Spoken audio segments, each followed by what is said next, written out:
میں نے ماں کی طرف دیکھا تو ان کی آنکھوں میں میرے لیے شکوہ جھلک رہا تھا۔ میں نے نظریں چرا لیں۔ پھر اس کے جانے سے پہلے میں نے طلاق کا انتظام کر لیا اور یہ مرحلہ بھی اپنے انجام کو پہنچا۔ مجھے یوں لگ رہا تھا جیسے میں ایک طویل مسافت طے کر کے آیا ہوں۔ السلام علیکم۔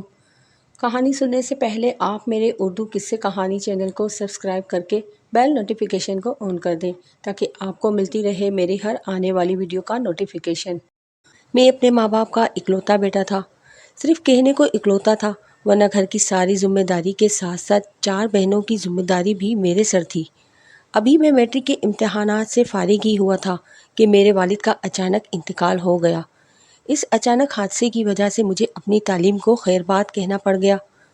حالانکہ مجھے مزید تعلیم حاصل کرنے کا بہت شوق تھا، میں ایک کامیاب انسان بننا چاہتا تھا، مگر قسمت مجھے ایک الگ ہی موڑ پر لے گئی اور میں نے بھی قسمت کے لکھے کو قبول کر لیا۔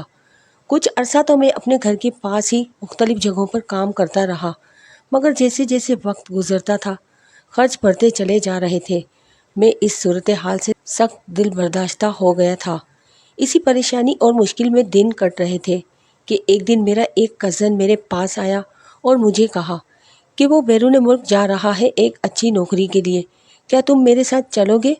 میں نے کچھ دیر سوچا اور پھر ہاں کر دی۔ سچ یہ تھا کہ میں بھی اب زندگی سے تنگ آ گیا تھا۔ روز روز کی پریشانیوں نے ذہنی طور پر بے حد تھکا دیا تھا۔ کچھ دن ہی لگے ماں اور بہن کو منانے میں، بالآخر مجھے گھر سے اجازت مل گئی۔ میں نے اپنے سفری دستاویزات جمع کروائے اور اللہ کا نام لے کر سفر کی تیاری کرنا شروع کر دی۔ ابھی میں اس سب میں ہی مصروف تھا کہ ایک دن اچانک میری بڑی بہن کے لیے ایک رشتہ آ گیا۔ عمر میں تو وہ مجھ سے چھوٹی تھی، مگر تمام بہنوں میں سب سے بڑی تھی اور میری اس کی سب سے زیادہ بنتی بھی تھی۔ میں نے لڑکے کی فیملی سے مل کر فی الوقت صرف منگنی کے لیے ہاں کر دی، کیونکہ میں اپنی بہن کی شادی دھوم دھام سے کرنا چاہتا تھا اور ساتھ ہی میں یہ بھی چاہتا تھا جب تک اس کی شادی میں وقت ہے تب تک وہ اپنی تعلیم پر توجہ دے۔ انہی سب سوچوں اور امیدوں کے ساتھ اپنوں کی دعاؤں میں گھر سے ایئرپورٹ کی طرف نکل آیا۔ جانے سے پہلے میں اپنے چچا کے گھر جا کر ان سے اپنے گھر والوں کی دیکھ بھال کا وعدہ لے آیا تھا۔ میرے لیے گھر کو بنا کسی مرد کی موجودگی کے چھوڑ کر آنا بہت مشکل تھا، مگر میں نے اب ایک فیصلہ کر لیا تھا اور اسی پر قائم رہنا تھا۔ میں نے ساری پریشانی سے وقتی طور پر چھٹکارا پانے کے لیے آنکھیں موند سر سیٹ کی پشت سے نکال لیا اور دھیرے دھیرے اپنی منزل کی طرف رواں دواں ہونے لگا۔ میرا نام ارشد ہے، میں ایک مڈل گھرانے سے تعلق رکھتا ہوں۔ میں نہ صرف اپنے ماں باپ کا اکلوتا بیٹا ہوں بلکہ گھر کا سربراہ بھی اب میں ہی ہوں۔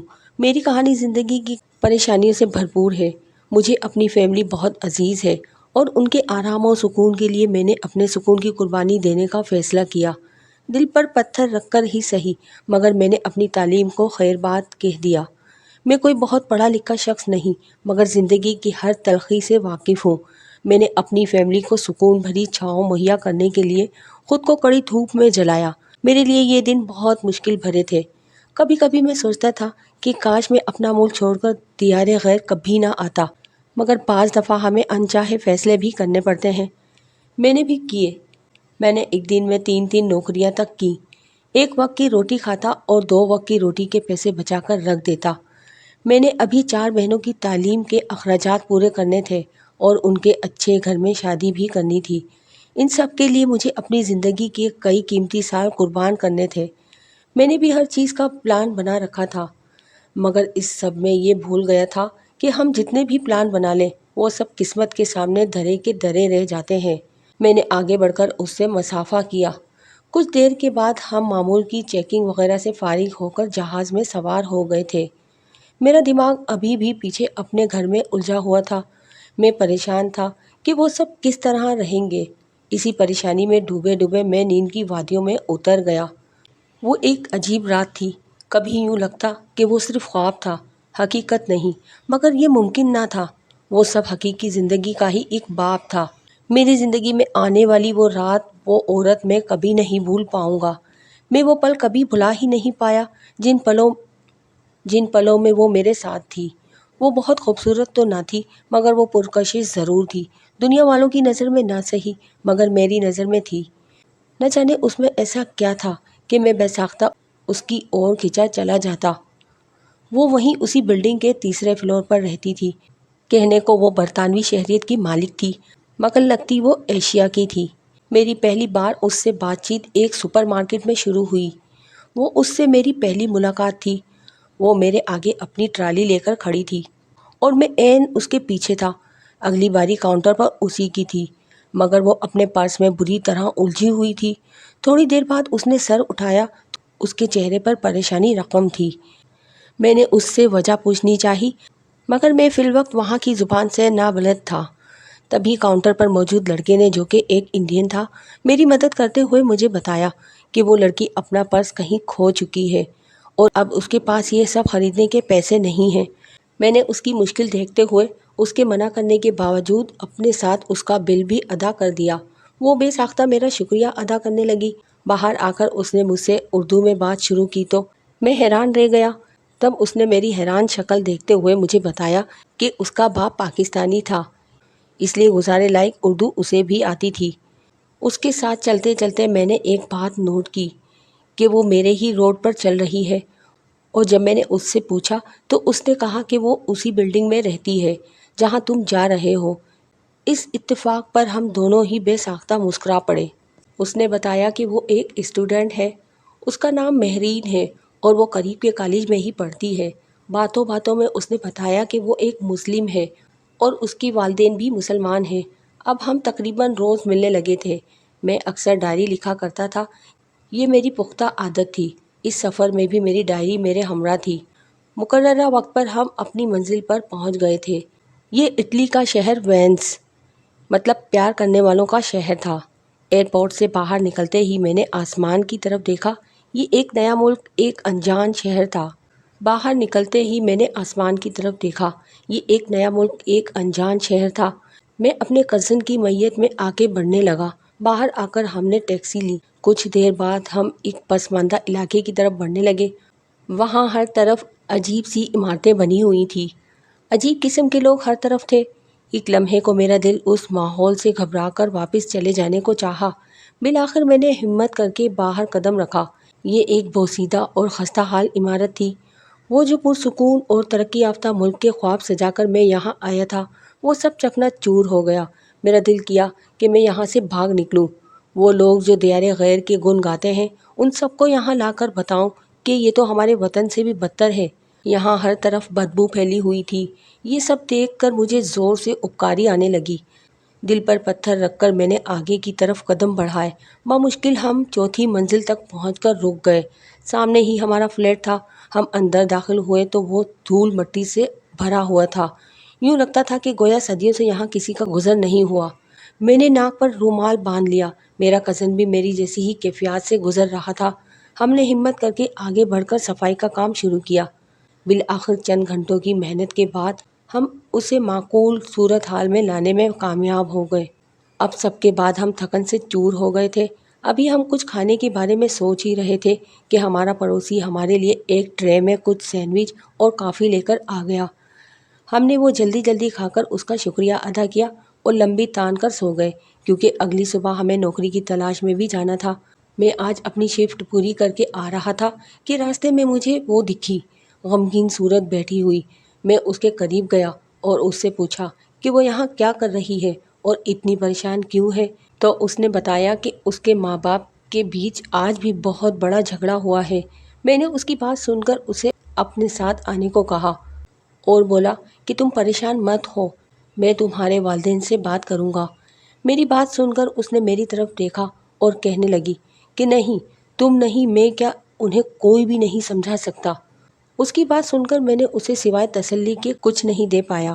پھر کچھ دن وہ مجھے نظر ہی نہیں آئی۔ میں نے اس کی ایک دوست سے اس کے بارے میں پوچھا تو اس نے مجھے بتایا کہ وہ اپنے ماں باپ کے ساتھ دوسرے شہر شفٹ ہو گئی ہے۔ مجھے ذرا برا بھی لگا کہ وہ مجھے بنا کچھ بتائے کیسے چلی گئی، مگر وہ مجھے بتاتی بھی کیوں؟ آخر ہمارا کون سا رشتہ تھا جو وہ مجھے بتا کر جاتی؟ بہرحال کچھ دن میں اسی کے بارے میں سوچتا رہا کہ نہ جانے کیوں اس طرح وہ اچانک یہاں سے چلی گئی۔ پھر مجھے خیال آیا کہ شاید اس کی وجہ اس کے ماں باپ ہی ہوں گے، ان کی نوکری دوسرے شہر لگ گئی ہوگی۔ پھر میں نے ایک اچانک فیصلہ کیا اور نتاشا سے شادی کی تاریخ کی بات کر دی۔ اس نے اتنی جلدی کرنے کی وجہ پوچھی تو میں نے اسے اصل بات نہیں بتائی۔ بہرحال وہ شادی کے لیے راضی ہو گئی۔ میں نے اپنے کزن اور کچھ دوستوں کو اکٹھا کر کے بتایا اور شادی کے انتظامات کرنے کو کہا۔ میرا وہ کزن میرا بچپن کا دوست بھی تھا اور مجھے اس کی طرف سے کوئی خطرہ نہیں تھا کہ وہ کسی کو بتائے گا۔ میرے دوستوں نے مل کر کافی اچھا انتظام کر لیا تھا۔ اگلے ہفتے ہی ہماری شادی ہو گئی۔ وہ دن میری زندگی کا سب سے خوشیوں بھرا دن تھا، مگر میں نہیں جانتا تھا کہ وہ خوشیاں وقتی تھیں۔ میں نے پھر سے نوکری پر جانا شروع کر دیا اور نتاشا بھی میرے ساتھ ہی جاتی تھی۔ ابھی میں بامشکل ہی خطرے پورے کر رہا تھا کہ ایک دن اماں کی کال آئی اور انہوں نے مجھے بتایا کہ میں جو پیسے انہیں بھیجا کرتا تھا اس سے بچت کر کے انہوں نے ایک سلائی سینٹر کھول لیا ہے گھر میں، جس سے کافی اچھی کمائی ہو جاتی ہے۔ تم اب پیسے مت بھیجنا، بلکہ میں خود تمہیں پیسے بھیجا کروں گی، اور تم بھی کوشش کر کے جلد یہاں واپس چلے آنا۔ میں ان کی بات سن کر حیرت میں پڑ گیا۔ چلو خرچے کی طرف سے میری پریشانیاں ایک حد تک کم ہو گئیں، مگر واپس آنے کی بات میرے لیے پریشان کن تھی۔ پھر کچھ دن کی سوچ و بچار کے بعد میں نے ایک فیصلہ کیا کہ جتنے بھی پیسے جمع ہوئے تھے اسے لے کر میں پاکستان جا کر اپنا کاروبار شروع کرنا چاہتا تھا۔ مگر میں نتاشا کو اکیلا چھوڑ کر کیسے جا سکتا تھا، اور اگر اسے ساتھ لے کر جاتا تو اماں سے کیا کہتا؟ میں دوسری مشکل میں پھنس گیا تھا۔ سوچ کر میرا دماغ پھٹ رہا تھا، کوئی حل نہیں سمجھ آ رہا تھا۔ تب ہی میں نے نتاشا کو ساری صورتحال بتانے کا فیصلہ کر دیا، کیونکہ آج نہ صحیح کل تو مجھے واپس جانا ہی تھا اور نتاشا کو ساتھ لے کر ہی جانا تھا۔ میری ساری بات سن کر اس نے مجھے کہا کہ فی الوقت میں چلا جاؤں، جب حالات ٹھیک ہو جائیں تو اسے بھی لے جاؤں۔ میرا دل تو نہیں مان رہا تھا، مگر مجبوری میں مجھے یہ فیصلہ کرنا پڑا۔ میں نے اگلے ہفتے ہی واپسی کی ٹکٹ بک کروائے اور جانے کی تیاری کرنے لگا۔ اس دن میری روانگی تھی۔ میں ایک لمبے عرصے کے بعد وطن واپس جا رہا تھا، مگر نتاشا کی وجہ سے کافی اداس بھی تھا۔ وہ بھی دکھی نظر آ رہی تھی۔ میرے سارے دوست مجھے ملنے آئے تھے، مگر اس سب میں ایک شخص کو بھول گیا تھا، اور وہ تھی مہرین۔ یہاں تک کہ میں اسے اپنی شادی میں بلانا تو دور کی بات، اپنی شادی کی اطلاع تک نہ دے سکا، اور وہ بھی مجھے عرصہ ہوا کہیں دکھی نہیں تھی۔ نہ جانے کہاں چلی گئی تھی۔ میں نے اپنے کزن سے اس کے بارے میں پوچھا تو اس نے بتایا کہ اسے بھی نہیں معلوم کہ وہ کہاں ہے۔ عرصہ ہوا اسے کسی نے نہیں دیکھا، پتہ نہیں کیوں، مگر آج وہ اچانک مجھے یاد آ گئی تھی۔ نہ جانے کہاں چلی گئی تھی۔ انہی سوچوں میں الجھا میں ایئرپورٹ کی طرف نکل گیا۔ میرا کزن میرے ساتھ مجھے چھوڑنے آیا تھا۔ ایئرپورٹ پہنچ کر اندر کی طرف بڑھتے ہوئے میں نے اس سے کہا کہ نتاشا کا خیال رکھنا، اور مہرین کے بارے میں اگر کچھ بھی پتہ چلے تو مجھے فوراً بتانا۔ میری بات سن کر اس نے ہاں میں سر ہلا دیا۔ میں سارا سال گھر سے باہر ہوتا تھا اور میری اماں گھر چلاتی تھی۔ میں 3 نوکریاں کرتا تھا، لیکن پھر بھی گھر کا خرچہ پورا نہیں ہوتا تھا۔ لیکن پھر اچانک ایسا ہونے لگا کہ اماں نے کہا اب تم پیسے نہ بھیجا کرو۔ میں بڑا حیران ہوا، لیکن اماں نے کہا میں نے گھر پر سلائی سینٹر کھولا ہے، اچھی کمائی ہو جاتی ہے، اب تم پیسے بھیجنا چھوڑ دو۔ اور اس دن کے بعد اماں نے مجھ سے پیسے لینا چھوڑ دیا، اور ایسا ہی چلتا رہا۔ آخرکار میرے پاس اتنے پیسے ہو گئے کہ میں اچھا کاروبار بنا سکتا تھا۔ میں بنا بتائے گھر کو چل پڑا، لیکن جیسے ہی میں گھر میں داخل ہوا پیروں تلے سے زمین نکل گئی، کیونکہ میرے سامنے ہی وہ اور اس کی ماں بیٹھے تھے۔ میرے وہم و گمان میں بھی نہیں تھا کہ وہ کبھی یوں میرے گھر میں بیٹھی ہوگی، جس کے بارے میں سوچ کر پریشان ہو گیا تھا۔ وہ تو یہاں میرے گھر میں میرے سامنے بیٹھی تھی۔ مجھے کچھ پل کو تو سمجھ ہی نہیں آیا کہ کیا کروں، مگر جیسے ہی میرے حواس بیدار ہونے لگے میرے دماغ میں سوالات کی بھرمار ہونے لگی۔ پہلا سوال جو میرے دماغ میں آیا وہ یہ تھا کہ وہ میرے گھر میں کیا کر رہی تھی؟ آخر وہ یہاں پہنچی کس طرح؟ اور تو اور اس کی ماں اور باپ وہاں کیوں ہیں؟ آخر کیا بات ہے کہ وہ یہاں موجود ہیں؟ کیا اس نے میرے گھر والوں کو نتاشا کے بارے میں سب کچھ بتا تو نہیں دیا؟ کیونکہ وہ بھلے نتاشا اور میری شادی کے بارے میں نہیں جانتی تھی، مگر ہمارے پرپوز کے بارے میں ضرور جانتی تھی۔ وہ مہرین تھی جو اتنے دنوں سے غائب تھی، اور میں نے کبھی نہیں سوچا تھا کہ وہ یوں مجھے گھر ہی میں ملے گی۔ ابھی میں ان سب میں ہی الجھا ہوا تھا کہ اس نے میری طرف دیکھا۔ میرے چہرے پر گھبراہٹ کی تاثرات دیکھ کر اسے شاید میری پریشانی کا اندازہ ہو گیا تھا۔ تبھی وہ مسکراتے ہوئے اپنی فیملی سمیت میرے گھر والوں سے رخصت لے کر چلی گئی۔ خیر فی الحال کے لیے تو بلا ٹلی تھی۔ میں آگے بڑھا اور اپنے گھر والوں سے ملنے لگا۔ میں ایک لمبے عرصے بعد ان سب سے مل رہا تھا۔ میری ماں کی آنکھوں میں بات بے بات آنسو آتے جا رہے تھے۔ میں انہیں چپ کروانے لگا، مگر میرا ذہن صرف ایک ہی الجھن میں تھا کہ کہیں اس نے میرے گھر والوں سے کچھ کہہ تو نہیں دیا، اور وہ انہیں کس طرح جانتی ہے، اور ان سب سوالوں کے جواب پانے کے لیے مجھے صبح تک کا انتظار تھا۔ اگلی صبح ہوتے ہی میں اس کی تلاش میں نکل گیا۔ مجھے ذرا اندازہ نہیں تھا کہ وہ کہاں رہتی ہے۔ اس کا کوئی اتا پتہ بھی میرے پاس نہ تھا، نہ کوئی رابطہ تھا۔ میں اسے ڈھونڈتا تو آخر کہاں ڈھونڈتا۔ بالآخر پورے دن کی تلاش کے بعد میں آخر تھک ہار کر گھر لوٹ آیا۔ شام ہوتے ہی میں نے ماں سے پوچھنے کا فیصلہ کیا۔ کھانے سے فارغ ہو کر میں نے ماں سے باتوں باتوں ذکر کیا تو انہوں نے کچھ مجھے بتایا۔ وہ سن کر میری آنکھیں پھٹی کے پھٹی رہ گئیں۔ ماں نے بتایا کہ وہ میری خالہ زاد ہے اور وہ میری بچپن کی مانگ تھی۔ میری شادی سے کچھ دن پہلے ماں نے مجھے کال کر کے یہ تو بتایا تھا کہ میرا نکاح بچپن میں ہی ایک کزن سے ہو گیا تھا۔ اس وقت میں نے یہ نہیں پوچھا تھا کہ کزن کون تھی، مگر اس کے باوجود مجھے کبھی شک نہیں ہوا کہ وہ کزن مہرین ہوگی۔ کیا پتا اسے بھی اس سب کے بارے میں نہ پتا ہو، مگر اس کے رویے سے لگ تو نہیں رہا تھا۔ وہ مجھے وہاں دیکھ کر حیران ہوئی تھی۔ سوچوں میں گھرے مجھے نیند آ گئی۔ اگلی صبح ماں کے بتائے گئے پتے پر جانے کے لیے میں گھر سے جلد نکل آیا۔ کچھ دیر کی تلاش کے بعد بالآخر میں پتہ ڈھونڈنے میں کامیاب ہو ہی گیا۔ اب میں ان کے دروازے پر کھڑا دستک دے رہا تھا۔ تھوڑی دیر بعد اندر سے کسی کے آنے کی آواز آئی اور اس کے ساتھ ہی دروازہ کھول دیا گیا۔ کھولنے والی نے جب مجھے دروازے پر کھڑے دیکھا تو ایک دم حیران ہو گئی، پھر سائڈ پر ہو کر راستہ دیتے ہوئے بولی کہ اندر آ جاؤ۔ میں اس کی تقلید میں اس کے پیچھے چلنے لگا۔ اندر ایک کمرے میں جا کر اس نے مجھے بیٹھنے کو کہا اور خود بھی میرے سامنے بیٹھ گئی۔ میں نے اس کی طرف دیکھا اور بات شروع کی۔ کیا تم نے میرے گھر والوں کو میری شادی کے متعلق بتایا ہے؟ میرا سوال سن کر وہ مسکرا دی۔ میری آواز میں صاف اندیشے بول رہے تھے۔ میں نے اس کی طرف سوالیہ نظروں سے دیکھا تو اس نے کہا کہ نہیں، میں نے کچھ بھی نہیں بتایا، نہ ہی بتاؤں گی۔ میں اس کا جواب سن کر پرسکون ہو گیا اور پھر اس سے سب سے اہم سوال کرنے لگا کہ تم نے اب تک مجھے بتایا کیوں نہیں کہ تم میری کزن اور بچپن کی مانگ ہو؟ تو اس نے کہا کہ وہ اس سب کے بارے میں کوئی بات نہیں کرنا چاہتی تھی اور یہ بہت پرانی بات ہے، اس پر بات کر کے کیا فائدہ۔ اب جب اسے اس سب سے کوئی فرق نہیں پڑتا تھا تو میں نے بھی اماں سے بات کرنے کا فیصلہ کیا۔ جب اماں نہیں مانی تو میں نے انہیں میری اور نتاشا کی شادی کے بارے میں بتا دیا۔ پھر کچھ وقت کے بعد میں نے نتاشا کو واپس لانے کا فیصلہ کیا۔ اس سب میں کافی وقت لگ گیا۔ وہ یہاں آ کر کافی خوش تھی۔ اس نے زندگی میں کبھی فیملی نہیں دیکھی تھی۔ وہ نہیں جانتی تھی کہ فیملی کا احساس کیا ہوتا ہے، اس لیے وہ بہت جلد یہاں گھل مل گئی تھی۔ اماں بھی اس سے متاثر نظر آ رہی تھی۔ کچھ دن بعد میری بہن کی شادی تھی۔ آیا تو میں یہاں کاروبار سیٹ کرنے تھا، مگر ان سب میں وقت ہی نہیں ملا اور اب شادی کی مصروفیات بھی سر پر آن پڑی۔ انہی دنوں میرا کزن بھی واپس آ گیا، میری بہت مدد کر رہا تھا۔ شادی کے تمام انتظامات وہی سنبھال رہا تھا۔ آج میری بہن کی شادی تھی، پورا گھر مہمانوں سے بھرا ہوا تھا۔ میں بہن سے ملنے اس کے کمرے میں گیا تو وہاں اس کے پاس ہی مہرین بیٹھی تھی۔ اس نے ایک نظر اٹھا کر مجھے دیکھا اور کمرے سے باہر نکل گئی۔ میں نے گردن موڑ کر اسے باہر جاتے دیکھا اور سوچنے لگا کہ کیسی عجیب لڑکی ہے یہ، ایک بار بھی شکوہ نہیں کیا مجھ سے، ورنہ ایسی صورتحال میں لڑکیاں تو بہت واویلا کرتی ہیں۔ خیر، بہن سے مل کر اور اسے شادی کا تحفہ دے کر میں باہر آ گیا۔ ہر طرف شام کے سائے بکھرے ہوئے تھے۔ مجھے اپنے پیچھے کسی کے قدموں کی آہٹ سنائی دی تو میں نے مڑ کر دیکھا، وہ نتاشا تھی۔ مجھے دیکھ کر مسکرا دی۔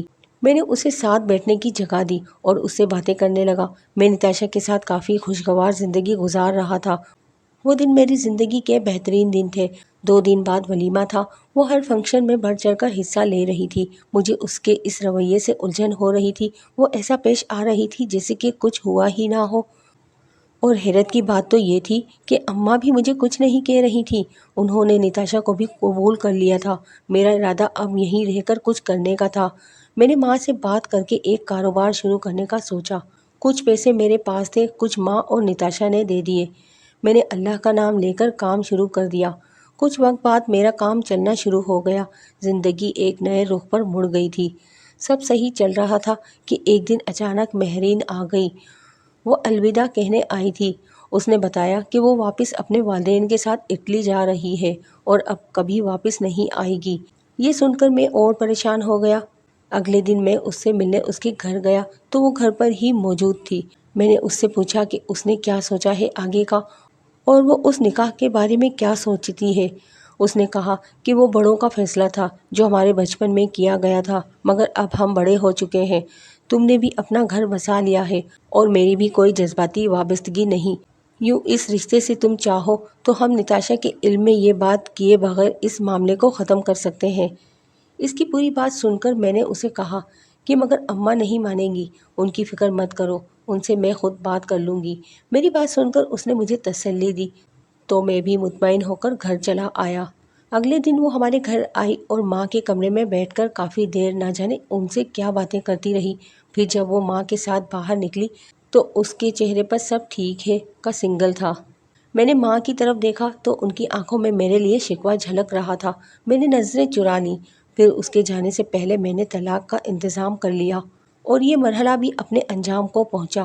مجھے یوں لگ رہا تھا جیسے میں ایک طویل مسافت طے کر کے آیا ہوں۔ میں نے دیکھا میری ماں اب بھی ان سالوں پرانے رشتوں کو توڑنے پر دکھی تھی۔ وہ آج جا رہی تھی۔ ہم سب سے مل کر وہ لوگ ایئرپورٹ کے لیے نکلے۔ میں انہیں چھوڑنے جا رہا تھا۔ سارے رستے ہمارے بیچ کوئی بات نہ ہوئی۔ مجھے یوں لگ رہا تھا جیسے اس کے والدین بھی مجھ سے خفا ہیں۔ میں ان سے بات کرنے کی ہمت ہی نہ کر پایا۔ ایئرپورٹ پہنچ کر میں نے گاڑی روکی اور اتر کر ان کا سامان اتارنے میں مدد کرنے لگا۔ اب سب سے فارغ ہو کر وہ اندر بڑھنے لگے تو وہ رکی اور ایک کاغذ میرے ہاتھ میں تھما دیا۔ میں نے اس کی طرف دیکھا تو اس نے کہا یہ تمہارے لیے ہے، اور پھر وہ اندر کی طرف چلی گئی۔ میں واپسی کے لیے مڑا اور گاڑی میں بیٹھ کر وہ کاغذ کھولا تو اس میں ایک خط درج تھا۔ میں نے پڑھنا شروع کیا تو لکھا تھا، جب تم یہ پڑھ رہے ہوگے اس وقت میں تم سے بہت دور جا رہی ہوں گی۔ اس نے جب پہلی بار اٹلی میں تمہیں دیکھا تھا میں تب ہی پہچان گئی تھی۔ ہم 20 سالوں سے پاکستان نہیں آئے تھے مگر تمہاری ماں سے ہم رابطے میں رہتے تھے۔ وہ گاہے بگاہے ہماری تصویریں بھیجتی رہتی تھی۔ ایک دن انہوں نے بتایا کہ تم اٹلی آ رہے ہو مگر مجھے نہیں پتا تھا کہ تم اٹلی میں کس شہر میں آؤ گے۔ پھر جب میں نے تمہیں وینس میں دیکھا اور خالہ سے بھی پوچھا تو مجھے کنفرم ہو گیا کہ یہ تم ہی ہو۔ میں شروع سے جانتی تھی کہ تم میرے کزن ہو، اور رہی بات نکاح کی تو یہ بات بھی مجھے پتہ چل گئی تھی، دیر سے ہی صحیح مگر ماں نے بتا دیا تھا۔ ہم تقریباً روز ملنے لگے تھے۔ تم ان ملاقاتوں کو دوستی کا نام دیتے تھے اور میں محبت کا دینے لگی تھی۔ تمہارے ساتھ گزرے سارے لمحے مجھے ہمیشہ یاد رہیں گے۔ مجھے یاد ہے ایک دن تم میرے پاس آئے، تم بہت پریشان تھے۔ اس وقت میں نے تمہاری پریشانی کی وجہ پوچھی تو تم نے بتایا کہ تم کو ایک جاب کی ضرورت ہے۔ نینسی میری دوست تھی، وہ جہاں کام کرتی تھی وہیں میں نے تمہیں لگوا دیا۔ تم ایک دن میں 3 نوکریاں کرتے تھے۔ پھر ایک دن میرے ماں باپ کے بیچ سخت جھگڑا ہو گیا، ہم دوسرے شہر چلے گئے، تمہیں بتائے بغیر وہ شہر چھوڑ گئی۔ جب واپس آئی تو پتہ چلا کہ تم مجھے تلاش کر رہے تھے۔ کچھ دن بعد میں نے تمہیں نتاشا کے ساتھ دیکھا۔ تم شاید نہیں جانتے ہو کہ نتاشا میری کلاس فیلو ہے اور بہت اچھی دوست رہ چکی ہے۔ میں نے اس سے وعدہ لیا تھا کہ وہ تمہیں میرے بارے میں نہیں بتائے گی۔ وہ صرف اتنا جانتی ہے کہ میں تمہاری کزن ہوں۔ نکاح والی بات اسے کبھی پتہ نہیں چلنی چاہیے۔ اس نے بہت مشکل زندگی گزاری ہے۔ میں چاہتی ہوں تم اسے بہت خوش رکھو۔ یہاں آ کر تم سے طلاق لینا یہ سب میرا اپنا ذاتی فیصلہ ہے اور یہی بہت سے لوگوں کے لیے بہتر ہے۔ میں بے شک تم سے محبت کر بیٹھی مگر مجھے زبردستی کا رشتہ کبھی نہیں چاہیے تھا۔ اس لیے میں نے یہاں سے جانے کا فیصلہ کیا۔ شاید میں زندگی کے کسی موڑ پر آگے بڑھ جاؤں مگر فی الوقت میں اس ماحول سے دور جا کر اپنے دل کے زخم کو بھرنا چاہتی ہوں۔ امید کرتی ہوں کہ تم مجھے یہ سب چھپانے پر معاف کر دو گے۔ اس کا خط پڑھ کر میں گنگ رہ گیا۔ وہ سب جانتی تھی مگر اس نے کبھی مجھے احساس تک نہ ہونے دیا وہ مجھ سے محبت کرتی تھی۔ یہ بات مجھے کیوں نہیں پتہ چلی؟ میں کتنی ہی دیر اس خط کے حصار میں رہا اور نتاشا اس کے اتنا قریب تھی اور مجھے نہیں پتہ چلا۔ اس وقت میں خود کو دنیا کا سب سے بے وقوف انسان سمجھ رہا تھا مگر میرا دل اس معاملے میں مجھے کیا کہتا ہے یہ میں نہیں جانتا تھا۔ بس گزرتے وقت کے ساتھ ساتھ اس کی یاد میرے دل و دماغ میں نقش ہو کر رہ گئی تھی اور میں جانتا تھا کہ یہ اب کبھی نہیں مٹنے والی۔ یہی میری کہانی کا اختتام تھا۔